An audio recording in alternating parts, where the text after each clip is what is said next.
public discussion for a few minutes. Although we did speak about the topic at our last Community Education Council meeting last Wednesday, I'll allow up to 1 minute per commentator so we can entertain your comments. And then after that, I will ask the CEC members to comment if they'd like, and then we'll do a vote. Now, since we have a two-part document, we're going to take a vote on the resolution portion first, and then we'll take another vote on the vote of no confidence portion. And if we have enough members that vote in favor, then Carly, it will be formally ratified, and Carly will circulate it for signatures, and she will submit it to the appropriate authority. Okay? Are all our CEC members here? You want to take a roll call, Carly? Not yet. Christine's still looking to get in. Okay. I'm not, I'm right here. Oh, there you are. Sorry, Christine, I just saw your. I've been here. I'm Angelo right now. Okay, sorry. Sorry, I'm not me. I'm my son. Okay, I'm ready for the roll call. Okay, let's do the roll call to see if all CEC members are present, or we have a quorum. Joseph Di Benedetto, Present. Christine Coniglio, Present. Tawana Rivera. Tawana, she was in here, I just saw her. Tawana Rivera. Okay, I'll move on. Rashmi Krishnaraj. Victor Lee. Present. Here. Sorry. Okay, hi Rashmi. Lilik Vijayanti. Present. Aquila Sorio. Monica Patino. Present. Edward Kim. Present. Brooke Sturgeon. Present. And Anne Marie Knable. Anne Marie? Okay. So Tawana's not present and Anne Marie's not present. Is that correct? You have 9. Okay. Well, But yes, that's correct. Tawana's in the chat. She said present. Oh, Tawana okay. is here. Anne Marie, are you here?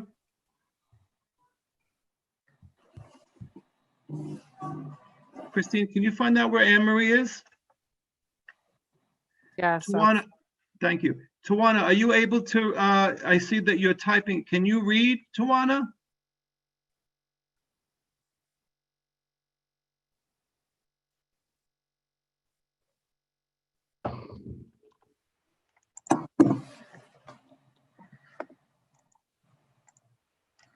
All right, Christine, if Tawana's not able to come on, I'd suggest that when we read the paragraphs, you split it between you and Brooke. Is that okay, Brooke? Yeah, I can do that. All right, if Tawana's not able to read, we'll ask that Okay. Christine. Anne Marie needs the link. Can I somebody? just sent it. I just sent it to tell her check her email. Okay, they sent it. Okay. Too many meetings. Mhm. Okay, Tawana was said saying- she's joining on the phone, right? So Okay, we'll read, yeah. And you'll read your assigned paragraphs, okay? We'll wait for Anne Marie to come on and for that the public knows Anne Marie was on the subcommittee and I wanted to give her the opportunity to be on. How many members do we have?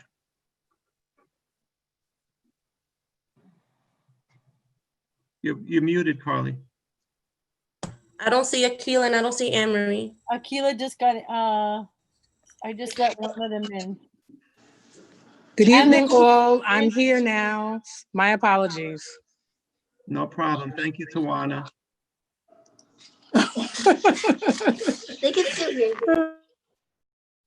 Is Anne Marie on? Yeah, she is. I clicked her on. Okay. Good evening, Anne Marie. Good evening. Okay, at this point, we have unanimous number of members on our meeting. Is that correct, Carly? We're all here? Yes. Perfect. Yes. Okay, so let's get started.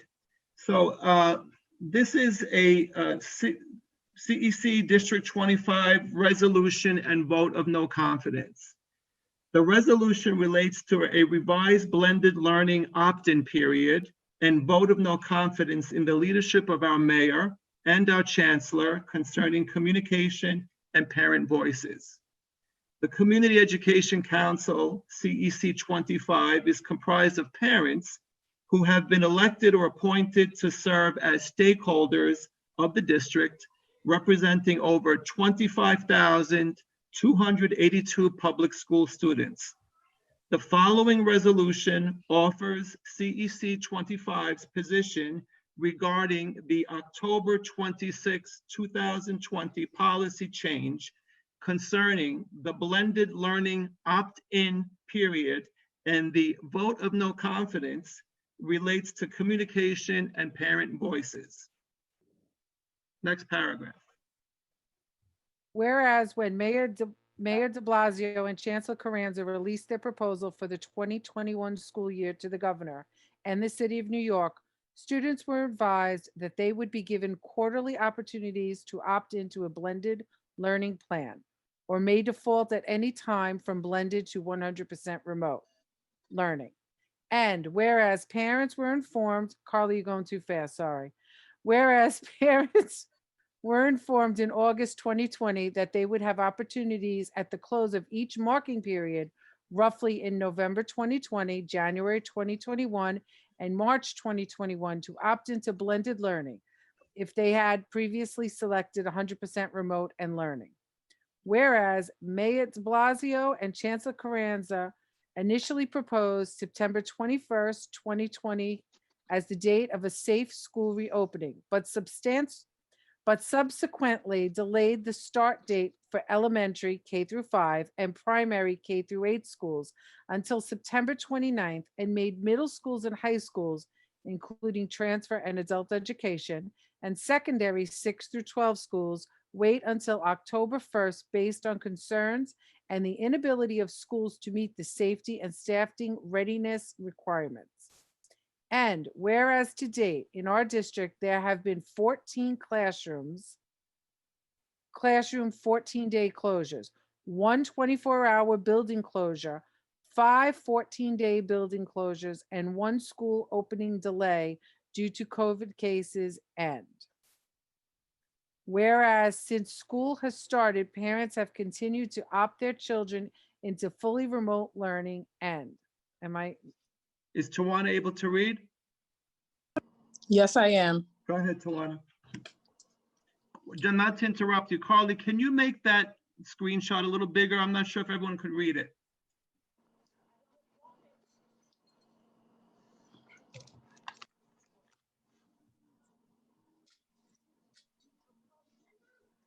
Carly, you there?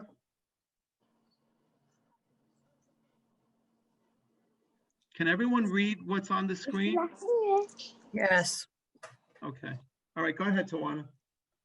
Whereas the constant recalibrating and reprogramming of remote and hybrid groups has been a challenge for principals and administrators and has affected the teachers' abilities to equitably deliver lessons to students in both groups, particularly in schools like many in District 25 that do not have enough staff to offer synchronous learning on hybrid learners' remote days. And whereas many families made major financial decisions about childcare, work commitments, and living arrangements in August, September, with the understanding that they could make alternate plans in November 2020, January 2021, or March 2021, as they assess the pandemic's impact in New York City and shift those arrangements, many of which are detrimental to family economics and overall well-being. Should they feel at that point that a return to blended learning were safe and feasible for their families.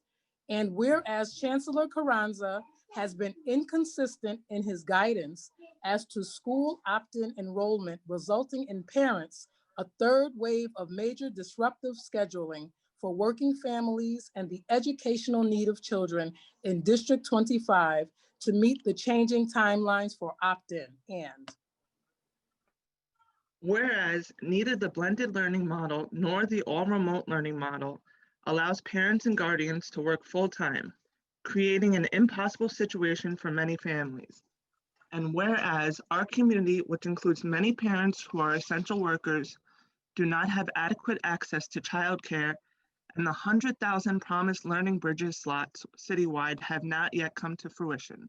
And many parents in our district have not received clear guidance and are still awaiting a start date. And whereas Mayor de Blasio and Chancellor Carranza were not forthcoming in providing transparency with information in regards to the random testing that would be implemented when parents initially chose between blended and 100% remote learning models.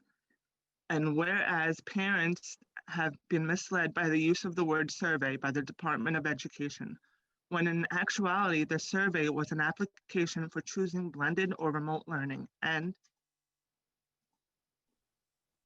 Anne Marie? I can't see the document, Joe. It's not. Is that better? Yes, thank you. Okay.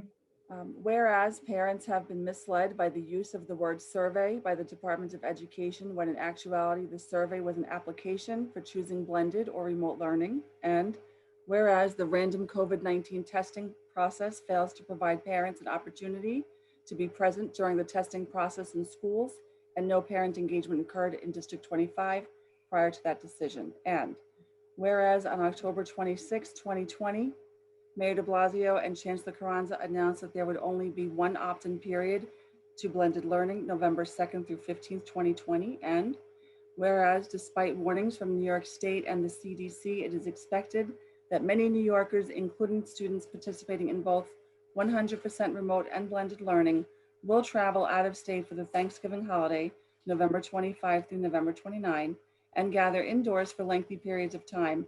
Students who have been fully remote who opt back into blended learning will begin in-person learning sometime between November 30 and December 7, a period which is less than 14 days from the Thanksgiving holiday. And whereas parents will be forced to choose between their child foregoing an entire year of in-person instruction or returning to a building with questionable ventilation at the start of inclement weather, where the health and safety of the children in the classroom is of concern.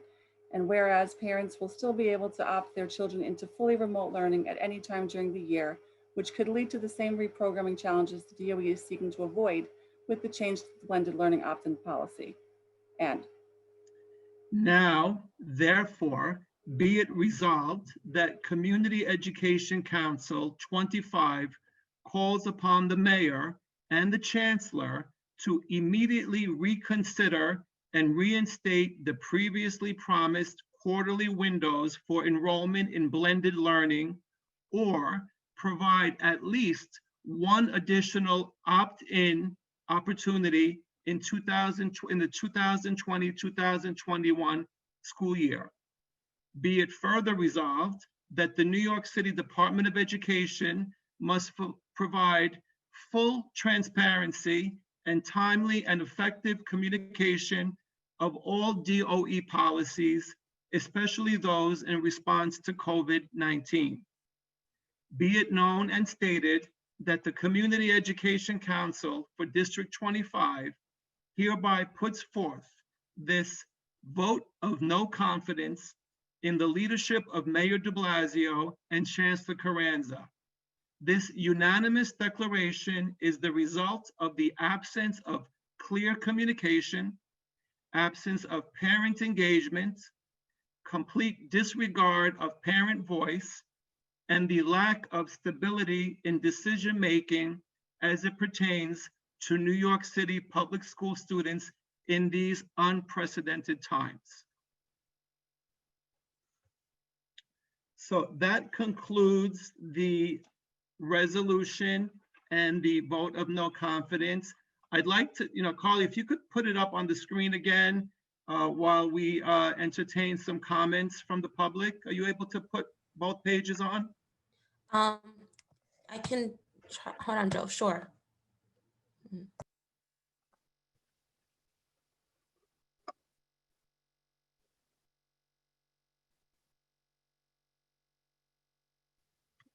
Perfect. I think you're just missing the bottom of page 1.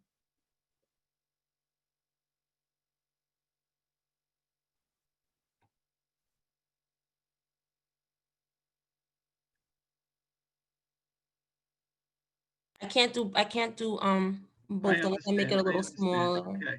All right, I think that's fine. Okay. All right, if anyone, so Carly, I don't know if, do we have a list here of who wants to speak? Do we have any raised hands? I don't see any at the Okay. moment. Is there anyone in the public that would like to make a comment? Comment, Carly. I don't see it, Esther. Can you read it? It says, Thank you, Esther. it says, I vote against it all and now talking about closing schools again. So Rosie, do you care to comment or just, are you okay with the text? Talk. I just saw that they made a comment that they're gonna probably close schools again if it's a 3% ratio. And I'm just worried, like, my kids are in blended and they're 4 years old. So you're concerned, because your kids are in blended? I'm sorry. My I didn't kids hear- are in blended right now, Okay. yes. Okay. And So, they're PS 130 in Queens. And I'm just concerned that pulling them out again,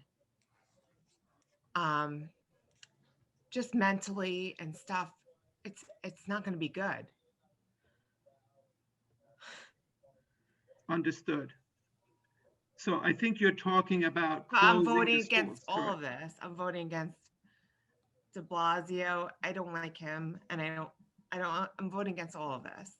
Okay, so just that you understand, a resolution and a vote of no confidence is something that is voted on by the members of the Community Education Council. We're understand. asking for the public comment. So what you're saying is you are in agreement or disagreement of the resolution and the vote of no confidence? What's the vote of no confidence, though? I'm not clear, like, because they're not clear with communication or. Yes, so.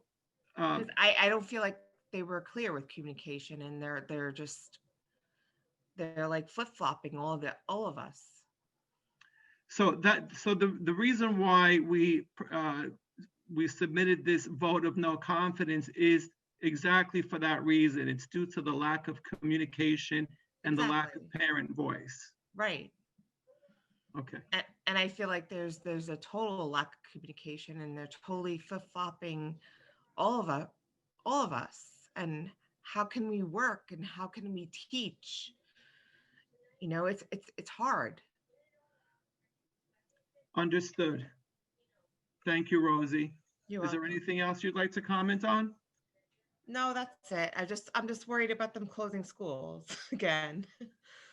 We appreciate your input. Of course, everything changes on a daily basis with this pandemic.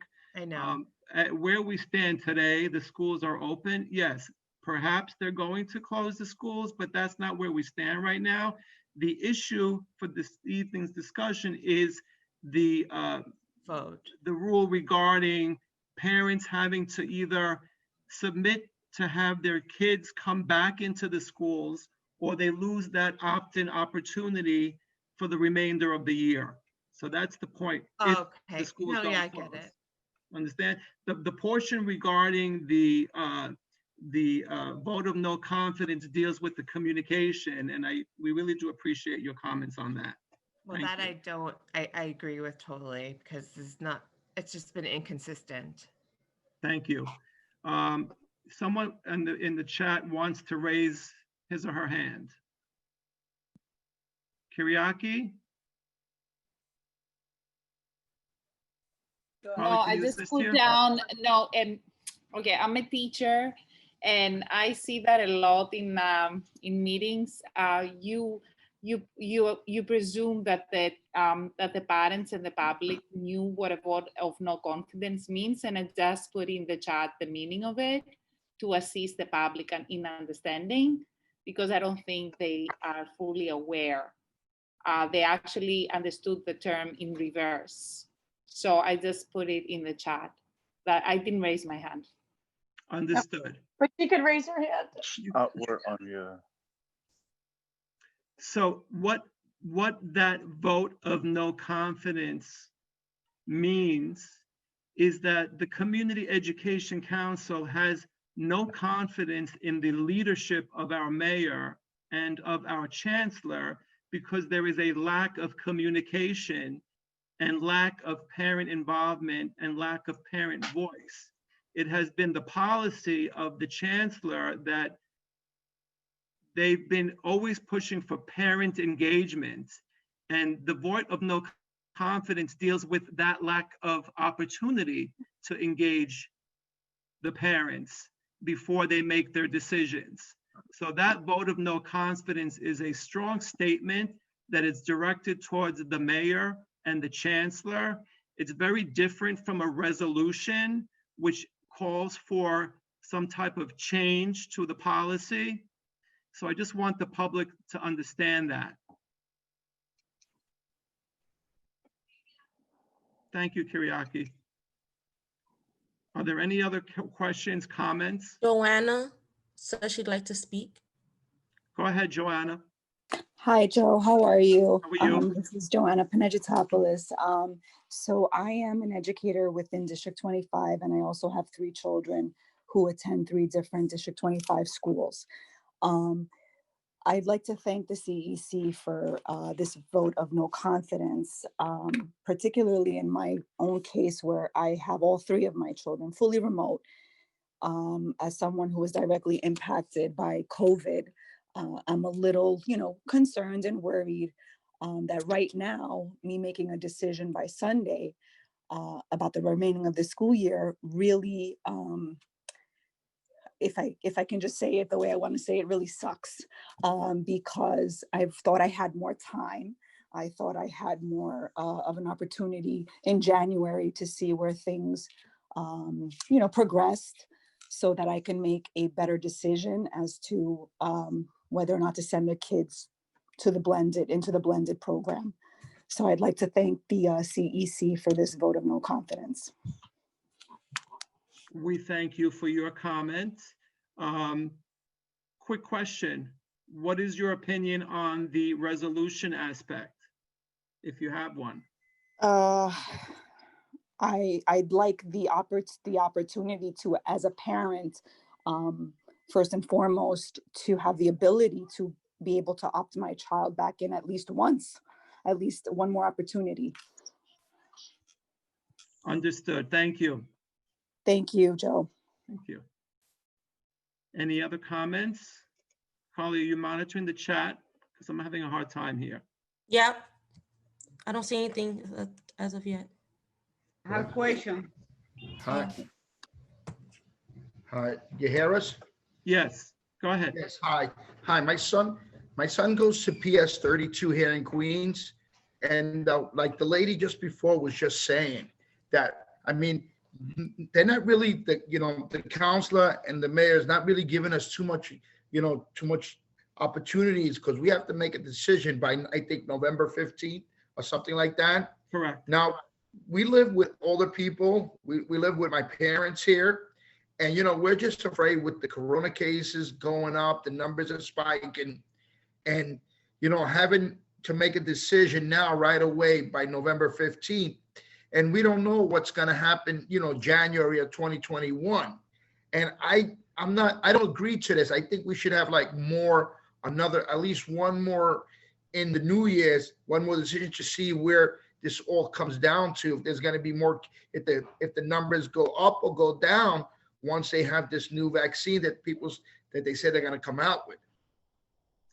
Okay, so so just correct me if I understand you correct. You don't agree to the policy of having only one opt-in period, but you do agree with our resolution asking for additional opt-in periods. Is that correct? That is correct, yes. Thank you. Thank you. Karina has a question. Yeah, Karina, thank you. I think that's from the same, is Karina there? This is the same, that was the person who just commented, correct? Karina Yeah. Lopez?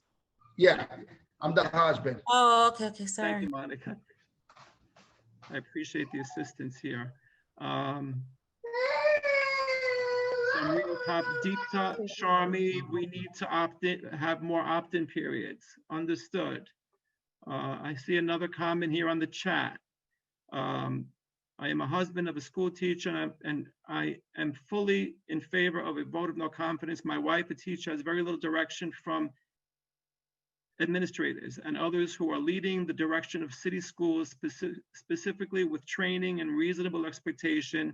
My wife is working nonstop, including weekends, and our relationship is suffering due to extreme workload. So this is putting a lot of tension on a lot of, not just the parents and the students, but also on the teachers, the administrators.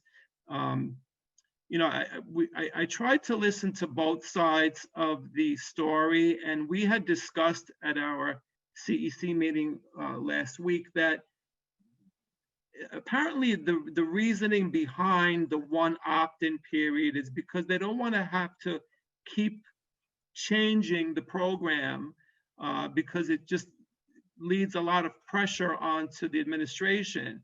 But, you know, I think the comments from the parents were, even if you have a lot of students that are in class, if they always can opt out. So if they opt out, you're going to be changing the programming anyway. So I think that was a comment that the CEC took and understood.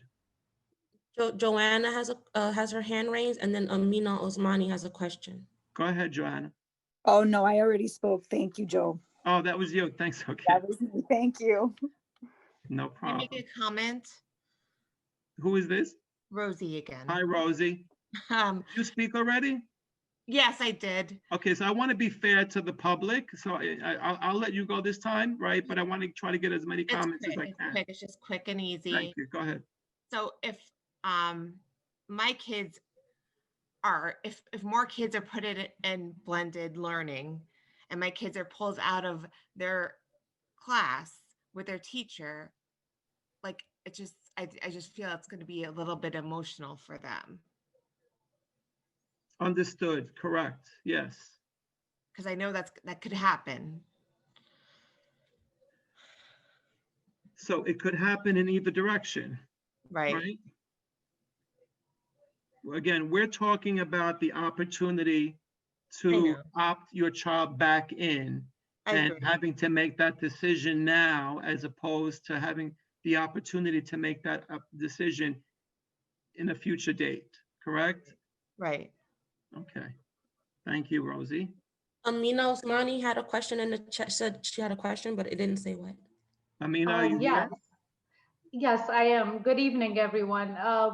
As a working parent here, the Learning Bridge program is only available to parents and children who are in blended learning program, not for a parent who chooses 100% learning for various reasons. And I do believe, I mean, we agree with the resolution here. However, there has to be more options for working parents who have to work. This is our career. This is how we pay our bills.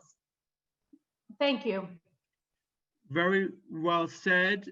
So if you read through our whereas comments, we tried to address that as a CEC. We understand, and part of the frustration is there are many children that will not have someone watching them because their parents have to work.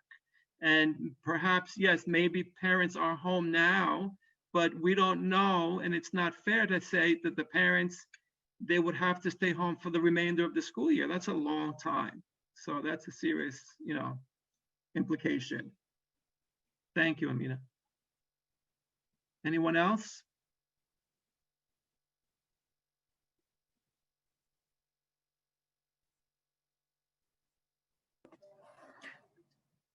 Joe, there was another question there. They wanted to know if there's other district joining this vote of no confidence as well. So I am aware that there are some districts and other bodies such as President's Council, so what, that are entertaining the resolution, a very similar resolution, because we represent our community, District 25. We wanted to not waste any time and get our resolution out, and we hope that other districts will follow. I think, you know, numbers speak in volume, right? So if, you know, our district goes out, we will certainly advocate to the other district representatives, but I can only speak on behalf of our district at this time. Joe, Yes. WFG Crusader would like to speak. Are you there? Hi, yes. How are you? Good. How about you? Good. Thank you for joining us. Thanks for having me. So I guess, I think parents in general are frustrated for various reasons, but ultimately it comes down to really this whole back and forth and not having like a solid plan in place. But my, I wouldn't say necessarily concerns or questions, but I do have some perspectives to throw in here that I'm not even sure how or who would address these things. But one is, in my particular case, our son goes to a school where they originally, everyone had the option for hybrid learning or remote learning. So we opted in for hybrid learning. And initially, they set up 2 full classes for hybrid learning, but so few people opted in for hybrid learning that they only have 1 class now for my son. And literally he has only 7 people in his class. So at that point, I'm thinking, why is there not an option to just send him in full time because they have the space? That's one thing. Go ahead. I don't want to interrupt. I think the district superintendent is here and may be willing to speak to that concern. I don't want to put her on the spot. Are you here, Superintendent DeMango? Yes, I am here. Okay, thank you. So, so we do know in the beginning of the year, as we were rolling out what programs would look like, it was something we needed to see how it would shake out, just in terms of the number of students that were opting into blended learning, and plus the medical accommodations that were being requested of other staff members. So now that is a possibility to happen at each individual school level. Today I had that discussion with principals, but there are a few things that the community needs to know. So first and foremost, we need to accommodate any family that is choosing to opt back into a blended learning model during this time. And then there needs to be conversations that happen at the school level with staff, as well as the SLT, in being in agreement to offer that if it is possible. So that conversation is not off the table, but we still do need to maintain the safety and health requirements that have been put in place. And if we are capable and able to do that, then what a school does is they apply for an exception to the district, and there is a committee that sits and meets and goes through that exception in terms of programming and the ability to meet all the safety requirements.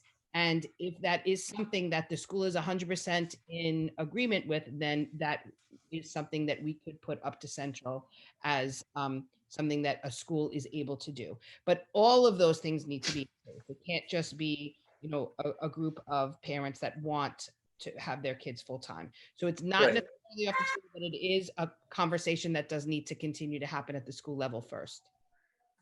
Thank you, Superintendent. Yeah.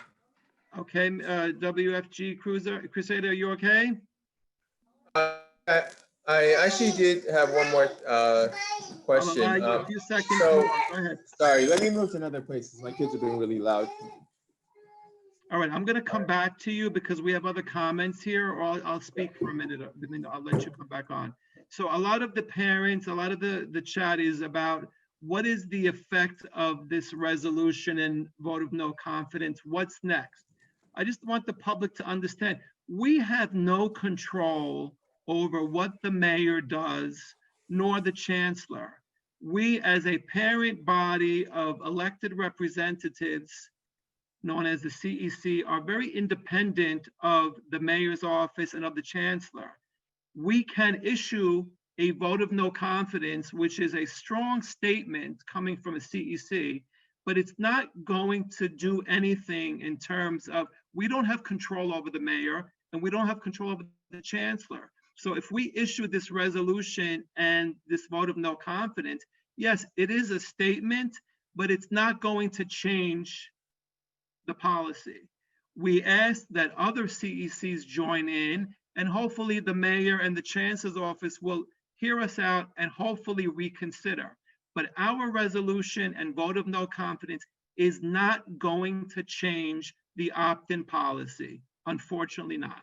We are not a school board. We're a parent group of representatives who meet. We have very specific roles and functions dealing with zoning and whatnot, but we do not control the policy making of the education of our schools. We don't make the policy, but we should have a voice that should be heard. So the point of the resolution is to be heard and hopefully make a change happen. Okay, go, WFG Crusade, I'll let you speak for a few more seconds. Yeah, so I'm not sure who has control over the citywide school shutdown criteria of 3% positivity rate. I believe that's the governor and the mayor, correct? Okay. Superintendent? That's correct, though. I saw it on the news today. New York City has a stricter guideline around closing of schools at 3%. The mayor's, the governor's is higher, but the reason being is that we have many more students coming into schools than other areas. So where other schools have a couple of thousand, we have 900,000. So they set that range at the beginning of the pandemic. Okay, so I'm not sure whether these comments would be applicable for this group here or there's somewhere else I should voice my concern, but there are, even despite the rising positivity rates, there are still a number of zones that have very low positivity rates. And I just don't understand why they need to shut down the entire city school system because it's flaring up in other spots. Comment well taken, but we cannot answer that because we don't have control over that. You know, the mayor has their guidelines. This is part of the concern we have now about choosing to have the kids opt to come in now when parents are still fearful of what the situation is. But if the mayor or the governor, they close the schools down tomorrow, it's something we don't have control over. But point well made. I think Francis Gonzalez is here, had a question or comment? Yes, thank you, Joe. Good evening, everyone. I'm just wondering, just hearing everyone, is this even legal for the Board of Ed to do? Because with all the talk of, you know, no child left behind, or every student shall succeed, the ESSA, that they're lining up their, you know, their, what do you call it, their agenda. By them closing kids out, they're leaving kids behind. And I understand that there's talk of they're going to accommodate, but so is this another, it's just very confusing. And I'm wondering how lawful is it for them to close out families and not get them back into school if their circumstances change? Okay, Francis, I think the superintendent can comment on that. I will just touch base on it. I think they're going to say that they're not closing the education down. They're going to work remotely, right? But Superintendent, are you here? Yeah. Can you comment? Yes. Thank you, Joe. So, you know, what I think is important to know is that we are in a pandemic, and although I agree with many families that want all of our children to be in school full time, and I am awaiting that day very hopefully, we do need to consider that this is a global concern for health. I also think it's important to know is that the resolution of the document does quote about there are schools in our district that we have been working with that do have coronavirus cases, and there may be other places in Manhattan or the other boroughs that don't have high levels, but I would say District 25 has seen our fair share of positive cases, and therefore it is cause to be concerned. Our principals and teachers are doing a really great job with test and trace and just really working with the health department to make sure that if there are cases that are happening in our schools, that we are isolating them and quarantining those people, but it is happening more often than you think. So I think it's important to know that in terms of the legalities, a pandemic and a national crisis and a citywide crisis and a global crisis does take precedence, and health and safety does take precedent over being in school. What I can say is that we have done a tremendous amount of work from March until now in preparing our teachers and schools if the event happens that we do need to go fully remote. Over the past few weeks, we are currently reviewing our digital curriculum and access for teachers and students and families. Just today, we started training for our teachers with Apple in terms of rich and engaging tasks for our students. So we are going to continue to work for this. I do believe I speak for myself and all of our leaders and our teachers that there's nothing more than we want than to be in school full time. But unfortunately, the pandemic is part of where we are in District 25 and something that I'm dealing with on a daily and sometimes hourly basis. So I think it's important that we consider the balance of both. Thank you, Superintendent. And we do commend the district for working hard during the remote period. But I think the issue here deals with making the call right now, right? So parents feel like they're up against the wall, that if they don't choose to opt in by November 15th, their child is going to be forced to stay home through the end of the school year.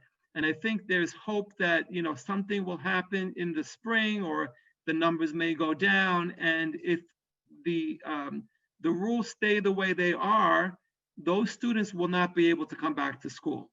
And I think that is what the problem is. I don't think it's what we're dealing with this evening is not the quality of the remote education, but the opportunity for students to be able to opt back in to a live instruction. Francis, are you okay with your comments? You good? No, I'm just looking at, there's nowhere here that says, but Danielle answered it, during a pandemic, they might take, but I just don't see if everyone's job dynamic changes, then everyone's going to opt in and get accommodated. So then I don't understand then what, the purpose of the letter then.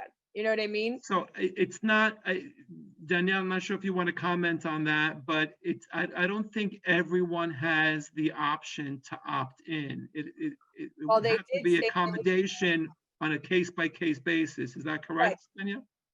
I'm sorry, right now, everyone has the option to opt. Correct, but after November 15th. So what I'm saying is, Danielle, that if all the families then know that, hey, I have to go back to work, I have to go back to work, I have to go back to work, then they're going to fill out the paperwork. Are they all going to be accommodated, or are they going to be people that are just going to be turned down? No, right now, anyone that opts back in is getting a seat back in school. I think Francis is referring to after November 15th. If those parents decide not to opt their child back in, let's say January or February, and they have to go back to work, do they have the opportunity for an accommodation to allow their child to come back into school? Is that what you're saying, Francis? Yes, I'm saying, what if everyone put in for an accommodation because now their job dynamics change? Is there anyone who's going to be turned away? Well, as of right now, and we know, like I just echo what Joe said, that because of a pandemic and things are changing, and we know that sometimes numbers may be up, but sometimes they may be better. And so as of right now, there is not a way to just spontaneously say, I kind of want to opt back in. I do believe, as there was in the past, there were certain special circumstances, but it was a rigorous kind of conversation that was had that did come to the district level, but it's not just randomly people say, I want to opt in and then I opt in. It's not working like that. Right now, there is this opt-in period for right now, and they're saying that this is the only opt-in period. So no, it can't just be a lot of parents saying we want to come back in and they would just get back into school. And I think there was a question from a parent last meeting that said, what if the school says it has the room and says it's okay? Is that an option? It depends. We can't, you know, It'll be on a case, but it'll have to be very special circumstances, but it's not a blanket policy where everyone's entitled to, correct? In fairness, I know you want to get back to the resolution, but in fairness, I wouldn't want that to be something at a public meeting that parents think that is a separate option, because it is not in essence a third option. So, and that is it really the reason for this resolution. So I wouldn't want it to say, let's not do the resolution because we have this third option. That is not currently at this time an option. And I wouldn't want parents to think that that is. So it's really important that, you know, we're balancing kind of our feedback around this, because as of right now, there's not just this random way for people to re-enter schools past an opt-in period. Understood. Thank you. Thank you, Francis. Thank you, Superintendent. There's a comment in the chat here. What if we shut down in the next 2 weeks and we don't opt in? Will we be able to opt in? Well, apparently not, because if you didn't choose to opt in before November 15th, even though the schools shut down, and if they open at a later date and you don't opt in now, you will not be able to send your child to school unless they change the protocol. And that's the reason why we are submitting this resolution. I'm not saying that I think there's room for change here. But I think it's important that we submit the resolution, because as we speak today, the rule is if you do not opt in by November 15th, your child is mandated to stay remote till the end of the school year. Are there any other comments? Raise hands.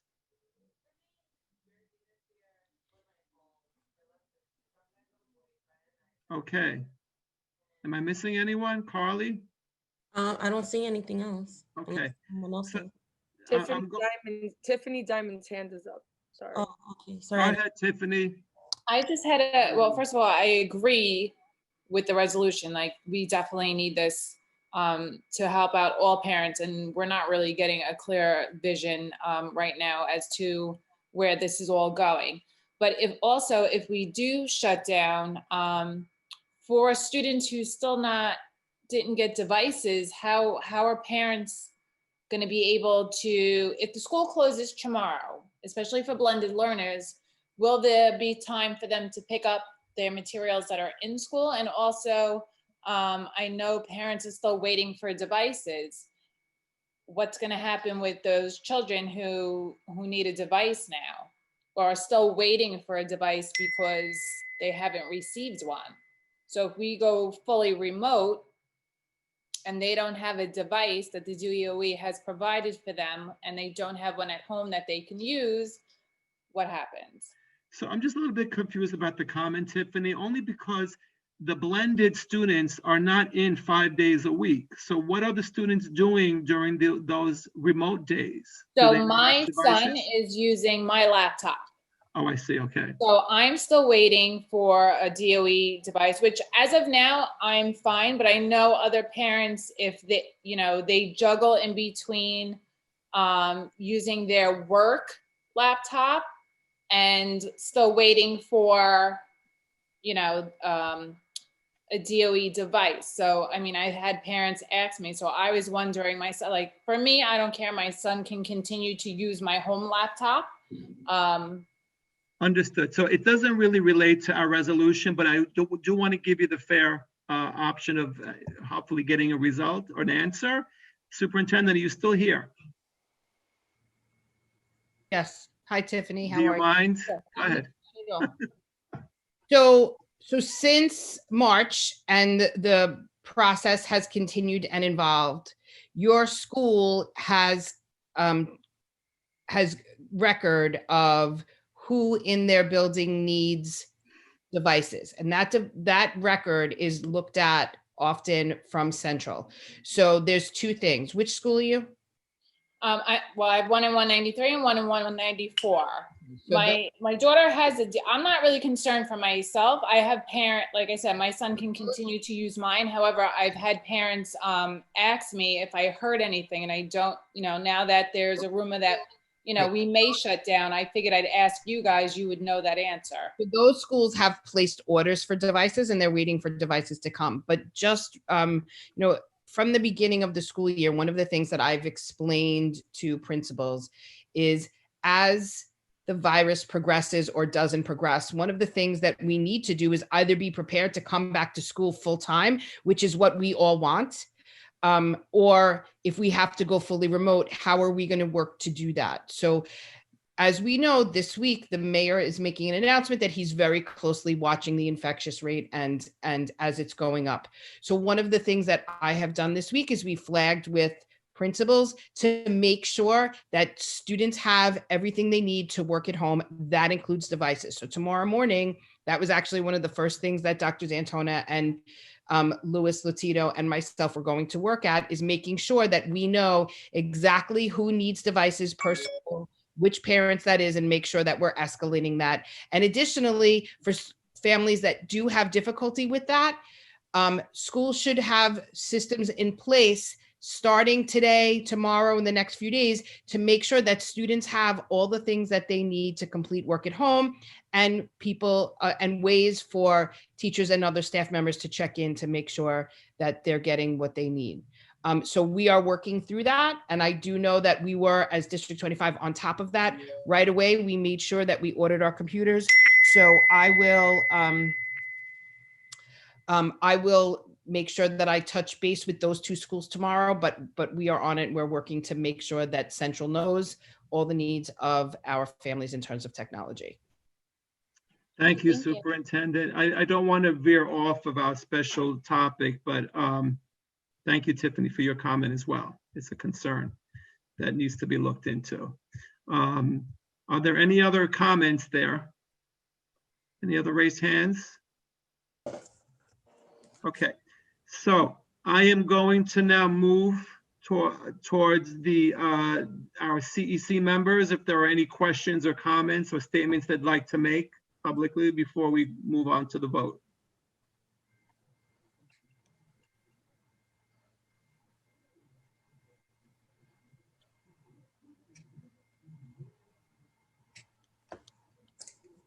Okay, so now at this point, since there are no other comments, I'd like to vote on the aspect regarding the resolution. If we can just hone in on that. Carly, can you go to the last 3 paragraphs of our resolution? Yeah, hold on.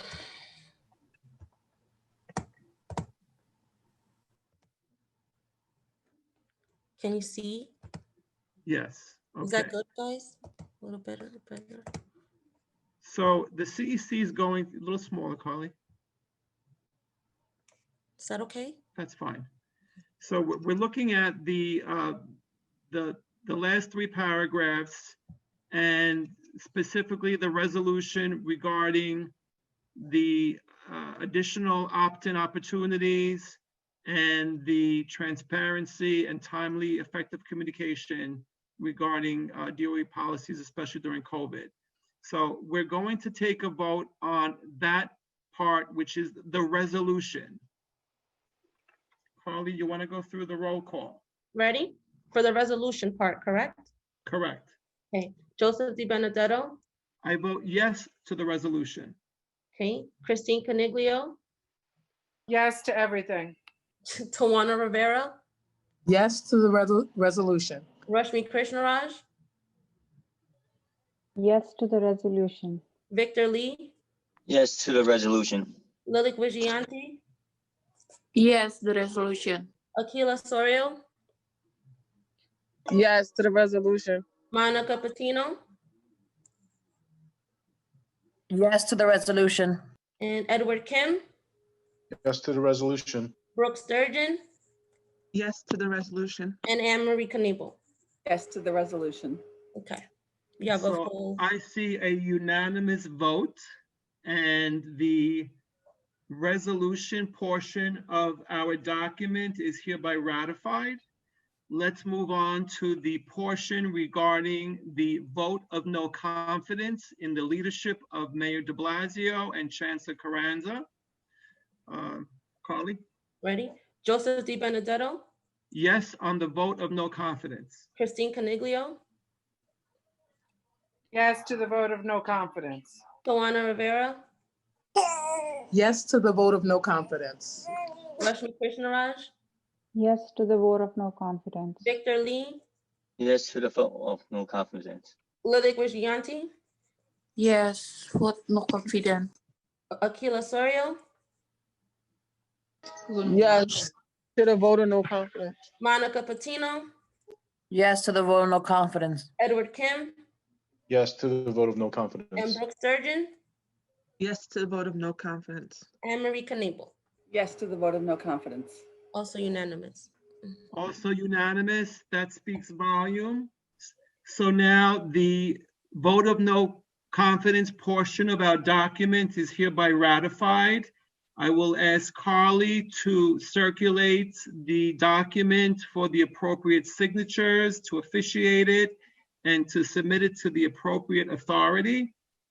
I want to thank all of you on the special counsel, on the CEC, everyone who's worked so hard in preparing this document. And I'd like to thank the public for attending and for your comments that are always taken. And not one of you's comment has not been omitted. And we take your comments very seriously, and we appreciate that you've been joining us during these meetings.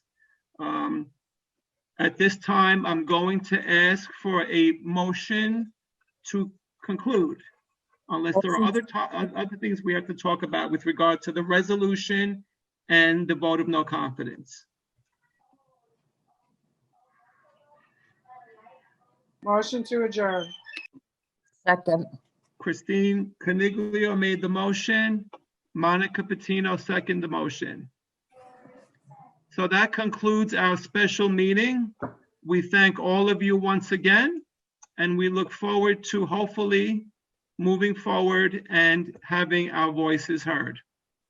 Have a good evening, everyone, and thank you once again. Good night, everyone. Good night. Thank you. Have a good night. Good night. Thank you.